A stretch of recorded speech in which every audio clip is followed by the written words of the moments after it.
Hello everyone, this is Anita. You welcome in my YouTube channel Anita Biology Classes.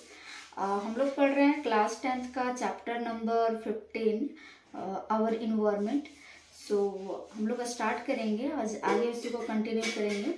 लेकिन आप video को ज़्यादा से ज़्यादा शेयर कीजिए क्योंकि बोर्ड एग्ज़ाम आने वाले हैं और हमने जैक बोर्ड को फोकस करते हुए बनाया है। बट आप सीबीएसई बोर्ड के भी हैं तो आप वो वीडियो आपके लिए यूजफुल होगा। तो आप बोर्ड एग्ज़ाम नज़दीक है इसलिए ज़्यादा से ज़्यादा वीडियो को शेयर करें ताकि उन सभी बच्चों को फ़ायदा पहुंच सके। तो चलिए स्टार्ट करते हैं, आगे देखते हैं।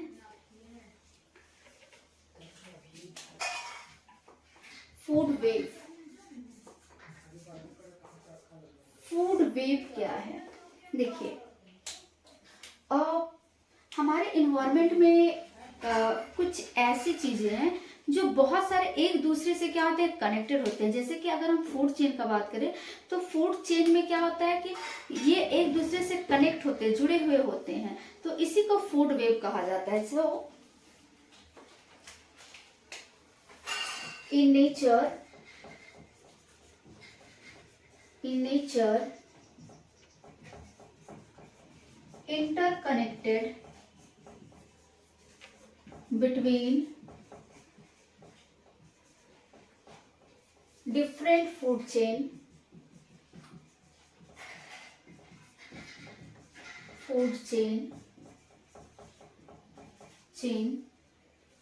to form food web। ठीक है, क्या हो रहा है कि डिफरेंट तरह के फूड चेन जो है वो आपस में क्या होते हैं, इंटरकनेक्टेड होते हैं, एक दूसरे से जुड़े हुए होते हैं, तो उसी को हम लोग क्या कहते हैं, फूड वेब कहते हैं। एग्जाम्पल के लिए देखते हैं, just like this is plants. ठीक है, इस प्लांट्स को माइस भी खा रहा है, चूहा भी खा रहा है। इस प्लांट्स को रैबिट भी खा रहा है, इसी प्लांट्स को ग्रास हॉपर भी खा रहा है। ठीक है, अब जो है ये देखेंगे कि जो ग्रास हॉपर है इसको कौन खा रहा है, फ्रॉग खा रहा है। इस फ्रॉग को कौन खा रहा है, स्नेक खा रहा है, और इस स्नेक को फिर कौन खा रहा है, ईगल। ठीक है, तो हम क्या देखें कि प्लांट्स जो था, प्लांट्स को कौन खा रहा है, ग्रास हॉपर भी, माइस भी और रैबिट भी। ठीक है, अब इस ग्रास हॉपर को कौन खा रहा है, फ्रॉग। ठीक है, इस फ्रॉग को कौन खा रहा है, स्नेक, फिर इस स्नेक को कौन खा रहा है, ईगल। तो देखिए यहाँ पे कि माइस जो है, यहाँ पे अगर हम रैबिट का बात करते हैं तो जो रैबिट है इसको वुल्फ भी खा सकता है। ठीक है, भेड़िया जिसको बोलते हैं वो भी खा सकता है। इस माइस को स्नेक भी खा सकता है। ठीक है, इस माइस को डायरेक्ट ईगल भी खा सकता है। इस रैबिट को डायरेक्ट ईगल खा सकता है ना। तो हम यहाँ पे क्या देख रहे हैं कि देखिए प्लांट्स क्या है, प्लांट जो है, इस प्लांट्स को ग्रास हॉपर भी खा रहा है, माइस भी खा रहा है, चूहा भी और रैबिट भी, खरगोश भी। ठीक है, अब यहाँ पे देखेंगे कि इस चूहे को, ठीक है, डायरेक्ट ईगल भी खा सकता है, स्नेक भी खा सकता है। ठीक है, उसी तरह इस रैबिट को वुल्फ भी खा सकता है, भेड़िया भी खा सकता है और ईगल भी खा सकता है। ठीक है, तो यहाँ हम देख सकते हैं कि ये जो था वो क्या है, कनेक्टेड है। एक बहुत सारे फूड चेन जो है वो एक दूसरे से इंटरकनेक्टेड है, तो हम इसी को क्या कहते हैं, फूड वेव कहते हैं। चलिए आप इसका स्क्रीनशॉट लीजिए या फिर नोट कीजिए।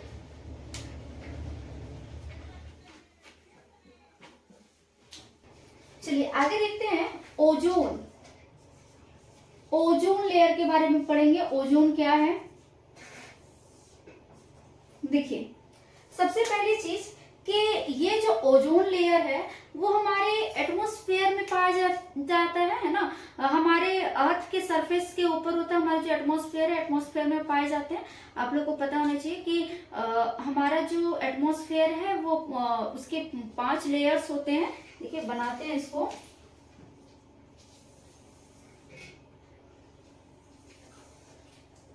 दिस इज अर्थ, और इस अर्थ के ऊपर इस तरह से 5 लेयर्स होते हैं,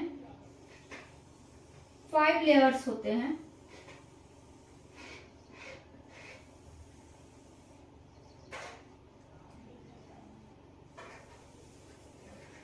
हमारे एटमॉस्फेयर के सबसे फर्स्ट को क्या कहा जाता है? Troposphere, troposphere. Second stratosphere, third mesosphere, mesosphere, और फोर्थ थर्मोस्फेयर, और लास्ट एक्सोस्फेयर। देखिए अगर हम अर्थ सरफेस की बात करें तो अर्थ सरफेस से ट्रोपोस्फेयर का जो डिस्टेंस होता है अबाउट 12 किलोमीटर, यहाँ पे 50 किलोमीटर, और यहाँ पे कितना होगा 80 किलोमीटर, और लगभग थर्मोस्फेयर में कितना होगा 700 किलोमीटर, और एक्सोस्फेयर 10,000 किलोमीटर। ठीक है, तो हम देखेंगे जो हमारा अर्थ के ऊपर जो सरफेस है स्ट्रेटोस्फेयर, ठीक है, इसी सरफेस पे इसी एटमॉस्फेयर के जो लेयर्स है सेकेंड वाला, यहीं पे पाया जाता है ओजोन लेयर। ठीक है, ओजोन कहाँ पे है?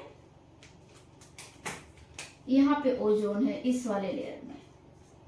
दिस इज ओजोन यहाँ पे। ठीक है, तो फर्स्ट पॉइंट क्या दे रहे हैं कि ओजोन लेयर जो है वो कहां पाया जा रहा है? ओजोन लेयर आर प्रेजेंट इन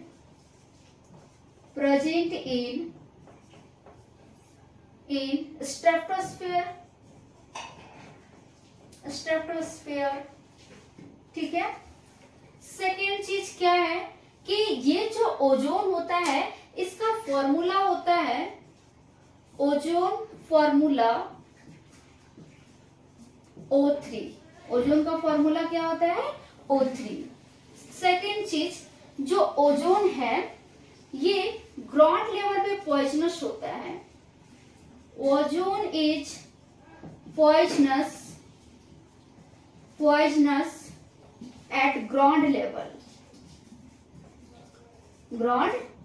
ठीक है, मतलब अगर जितना ये ग्राउंड लेवल पे जाएगा वो धीरे धीरे क्या होता है ग्राउंड लेवल तक आता है, तो ये पॉइजनस हो सकता है। ठीक है, अब बात करते हैं formation of ozone.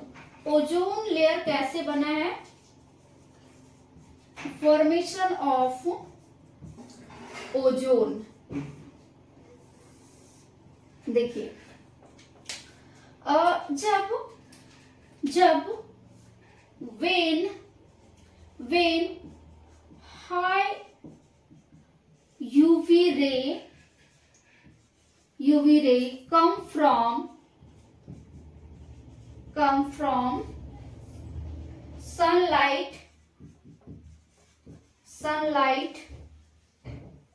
then oxygen molecule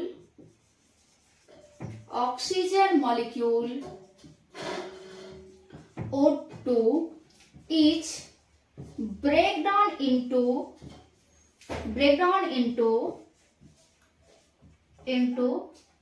oxygen atom।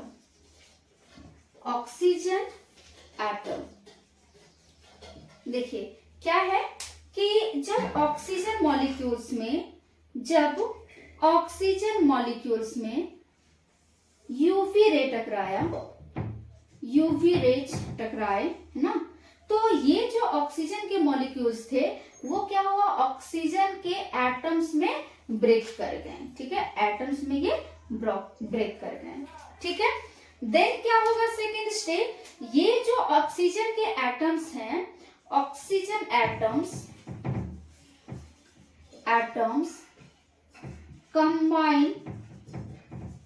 combine with oxygen molecule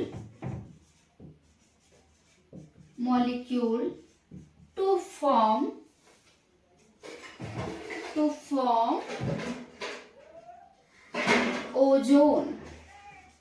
ozone. देखिए क्या हो रहा है कि जब ऑक्सीजन के एटम्स जो हैं, जब ऑक्सीजन के एटम ऑक्सीजन मॉलिक्यूल के साथ कंबाइन करेंगे, ठीक है, तो क्या बनाएगा? ओजोन बनाएगा। ठीक है, देखिए यहाँ पे क्या है, ये ऑक्सीजन के एटम्स हैं, ठीक है, ये कंबाइंड किया किसके साथ? ऑक्सीजन मॉलिक्यूल्स के साथ, देन क्या बन गया? ओजोन बन गया। ठीक है, क्या बना? ओजोन। ठीक है, तो इस तरह से जो है वो ओजोन लेयर का फॉर्मेशन होता है। एक बार रिकैप करेंगे। देखिए ओजोन लेयर क्या है? ओजोन लेयर जो है वो हमारे एटमॉस्फेयर के सेकेंड लेयर में पाया जाता है, स्ट्रेटोस्फेयर में पाया जाता है, जिसका फॉर्मूला O3 होता है, और ये ग्राउंड लेवल पे क्या होता है? पॉइजनस होता है। ठीक है, अब ये ओजोन का फॉर्मेशन कैसे होता है? ये जो ओजोन का लेयर बना वो कैसे बनता है? तो जब सनलाइट से एकदम क्या बोल सकते हैं कि बहुत तेज एनर्जी, यूवी रे एकदम बहुत तेज एनर्जी के साथ जब आता है, तो वो ऑक्सीजन मॉलिक्यूल्स को क्या करता है? ब्रेक डाउन कर देता है। और जब ऑक्सीजन के मॉलिक्यूल्स ब्रेक डाउन हो जाते हैं तो ऑक्सीजन के एटम्स में ये टूट जाते हैं। अब फिर से क्या होता है? अब ये जो ऑक्सीजन है वो क्या करेंगे? ऑक्सीजन मॉलिक्यूल के साथ कंबाइन करेंगे और फिर से क्या बना लेंगे? O3, जिसको हम लोग क्या कहेंगे? ओजोन कहेंगे। ठीक है, आप इसको नोट डाउन कीजिए।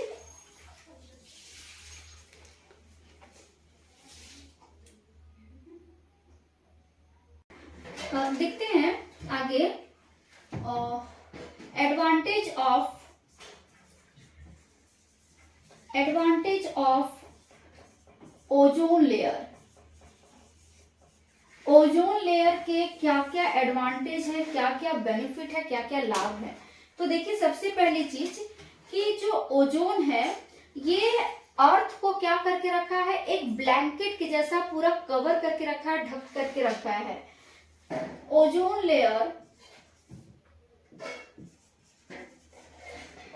Layer is a protective covering, protective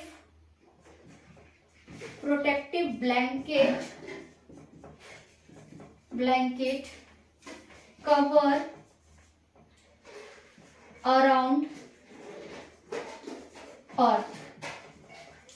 ठीक है, मतलब ये अर्थ के अराउंड जो है वो चारों तरफ से क्या करता है? एक कंबल की जैसा कवर करके रखा है, ढक करके रखा है। सेकेंड थिंग्स क्या है कि ये है बहुत सारे जो अल्ट्रावायलेट रेडिएशन है, यूवी रे, जो सनलाइट से हार्मफुल रेज आ रहे हैं, उनसे ये क्या करता है? उनको ये एब्जॉर्ब कर लेता है और हमको बचाता है। सो most of the UV ultraviolet ray absorbed by ozone layer।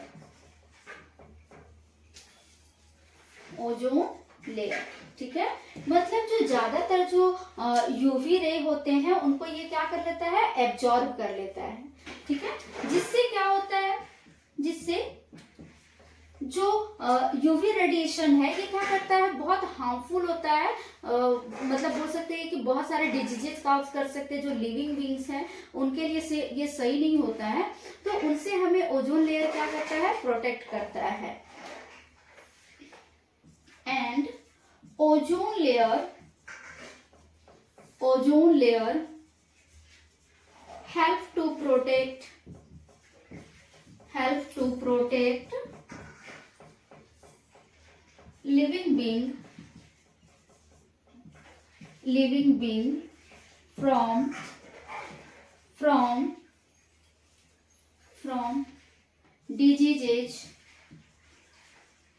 diseases like cancer, cataract, destruction of plants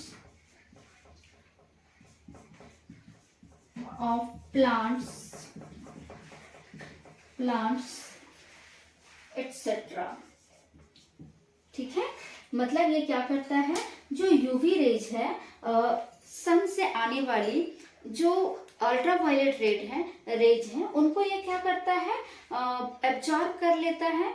अगर वो एब्जॉर्ब नहीं करता तो क्या होता है कि धीरे धीरे वो जो रेज है वो हम तक पहुंचते हैं, बहुत सारे डिजीजेस को कॉज करती है। तो जो ओजोन लेयर है ये हमें क्या करके रखा, प्रोटेक्ट करके रखा, सुरक्षित करके रखा है, किनसे, इन तमाम बीमारियों से बचाने में मदद कर रहा है ओजोन लेयर। ठीक है, अब आगे देखते हैं depletion of ozone. Depletion of ozone,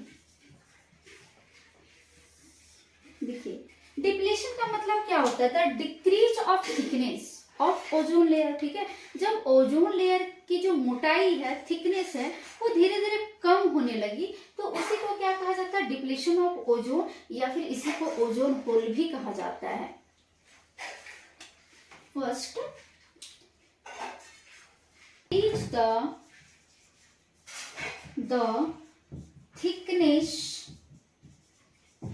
thickness of ozone layer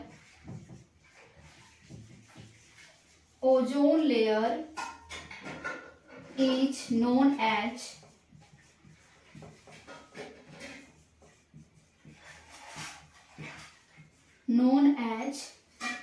depletion of ozone और ओजोन होल। ठीक है, मतलब अगर ओजोन लेयर की जो मोटाई है वो धीरे धीरे कम होने लगे तो हम उसी को क्या कहते हैं, ओजोन डिप्लेशन या फिर ओजोन होल कहते हैं। ये होल मतलब कि धीरे धीरे कम हो जाने के बाद जो एक छेद हो जाता है तो उसी को क्या कहते हैं, ओजोन होल कहते हैं। सबसे पहली बात कि सबसे पहली बार जो ओजोन होल का डिस्कवरी हुआ था वो अंटार्कटिका में हुआ था 1985 में। First ozone hole was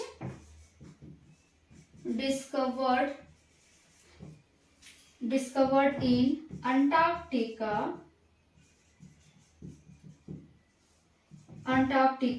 in 1985।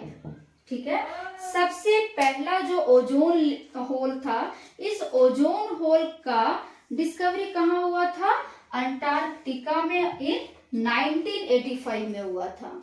ठीक है, ये आखिर क्यों होता है, ये ओजोन का डिप्लीशन क्यों होता है, बहुत सारे हार्मफुल केमिकल का या सिंथेटिक केमिकल का इस्तेमाल करने से ये जो ओजोन होल होता है, और इसका और भी रीजन है, पॉल्यूशन के कारण भी होता है।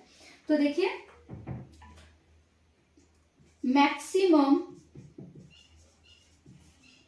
Usage of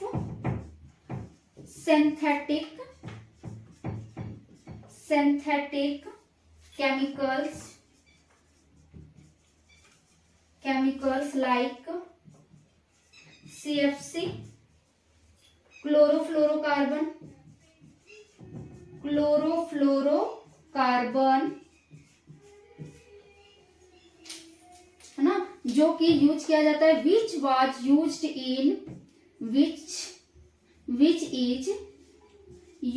in refrigerator.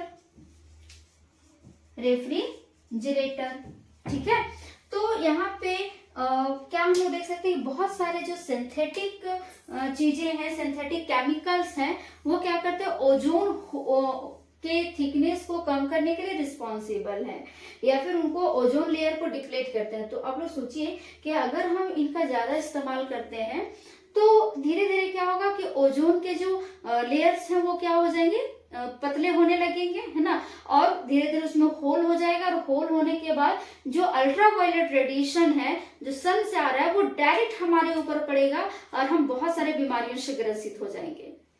आप नोट डाउन कीजिए इसको। किन्हीं को कुछ भी क्वेरीज होती है, कुछ जानना चाहते हैं, तो हमारे थंबनेल पे व्हाट्सएप नंबर दिया हुआ है, आप उसमें मैसेज कर सकते हैं, मैं उसका आंसर आपको जरूर दूंगी।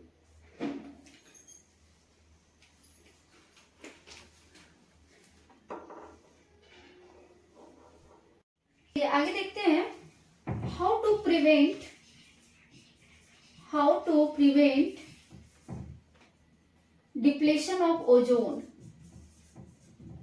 Depletion of ozone, ozone depletion होने से कैसे रोका जाए, या फिर बोल सकते हैं सॉल्यूशन ऑफ ओजोन डिप्लेशन, दोनों चीज कह सकते हैं।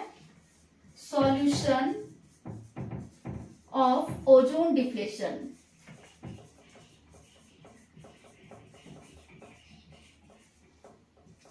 जब ओजोन डिप्लेशन हो चुका है तो इसके लिए क्या क्या हम सावधानी रख सकते हैं, उनका क्या सॉल्यूशन होगा, या फिर वैसी चीजों का हम इस्तेमाल ही ना करें, प्रिवेंट कर ले, बचाव करें, ताकि जो ओजोन है वो उसका थिकनेस मेंटेन रहे और हम लोग बीमारियों से बचे रहें।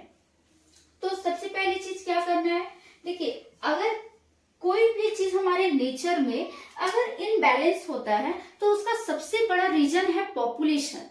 देखिए हमारे अराउंड हम अगर इंडिया की बात करें तो यहाँ पे बहुत तेजी से पॉपुलेशन डेंसिटी बढ़ रहा है, बहुत ज्यादा पॉपुलेशन है यहाँ पे, और अगर पॉपुलेशन बहुत ज्यादा है तो पॉपुलेशन के जो रिक्वायरमेंट है, जो जरूरत है, वो भी बढ़ रहे हैं, और उनको पूरा करने के लिए वो क्या करें, हमारे नेचर के साथ जो है वो बोल सकते हैं कि इम्बैलेंस करने का काम कर रहे हैं। ठीक है, तो कहीं ना कहीं ये सब चीजों का जो रीजन है वो पॉपुलेशन है, जनसंख्या है। ठीक है, और वो जो पॉपुलेशन है वो पॉल्यूशन काउज करते हैं, प्रदूषण काउज करते हैं, और जिसके कारण जो होता है वो ओजोन डिप्लेशन देखने को मिलता है। तो इसमें से देखते हैं कि हम लोग को क्या क्या करनी चाहिए। जैसे कि अगर बात करें कि हम लोग जो है वो अगर सभी कोई पर्सनल व्हीकल्स का इस्तेमाल करते हैं तो उनसे जो धुआं निकलता है, कार्बन मोनोऑक्साइड, वो बहुत ज्यादा मात्रा में होंगे। तो हमको क्या करना है कि पर्सनल व्हीकल्स के जगह पे हमको पब्लिक ट्रांसपोर्ट का इस्तेमाल करना चाहिए। जैसे कि सपोज दैट कि हम लोग को कहीं जाना है तो हम लोग क्या करते हैं कि सभी अपने अपनी गाड़ियां जो होती है, व्हीकल्स जो होते हैं, उनको लेकर के चले जाते हैं। लेकिन अगर हम लोग 50 लोग जो है वो एक बस में जाते हैं तो वो बस जो होती है वो क्या करेगी, एक साथ कम पॉल्यूशन कॉज करेगी। देन हम लोग को क्या करना चाहिए कि एटमॉस्फेरिक बैलेंस जो हमारे प्रदूषण है उनको कम करने के लिए हमको पब्लिक ट्रांसपोर्ट का इस्तेमाल करना चाहिए। ठीक है, और जैसे पेस्टिसाइड्स हो गए, वेडिसाइड्स हो गया, इंसेक्टिसाइड्स हो गए, इन सब का इस्तेमाल हमें कम से कम करना चाहिए या फिर ना के बराबर करना चाहिए। जैसे हमारे इन्वायरमेंट में जो नाइट्रस ऑक्साइड है उनका इस्तेमाल नहीं करना चाहिए, क्योंकि ये सब सिंथेटिक केमिकल्स हैं और ये सब डायरेक्ट क्या करते हैं, हमारे ओजोन लेयर के थिकनेस को कम करते हैं। ठीक है, क्या बोले first point, use public transport. Second,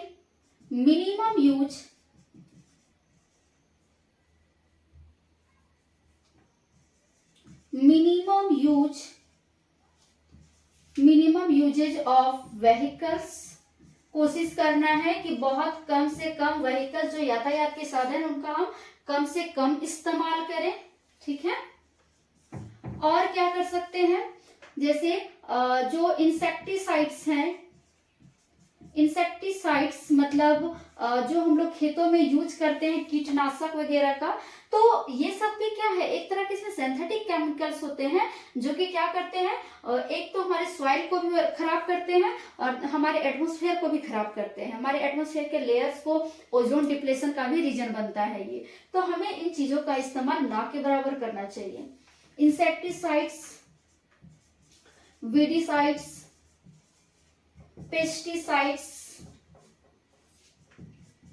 pesticides are not used। ठीक है, हम लोग को इसका इस्तेमाल नहीं करना है। ठीक है, और क्या कर सकते हैं, ठीक है, जैसे इन्वायरमेंट में नाइट्रस ऑक्साइड N2O है ना, नाइट्रस ऑक्साइड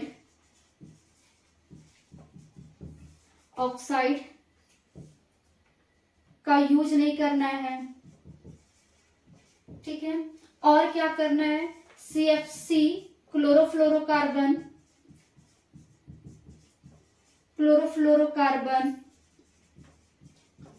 कार्बन, है ना, ऐसे चीजों का इस्तेमाल नहीं करना है जिसमें ये क्लोरोफ्लोरोकार्बन होंगे, कार्बन मोनोऑक्साइड होगा तो इसको यूज नहीं करना है, नॉट यूज।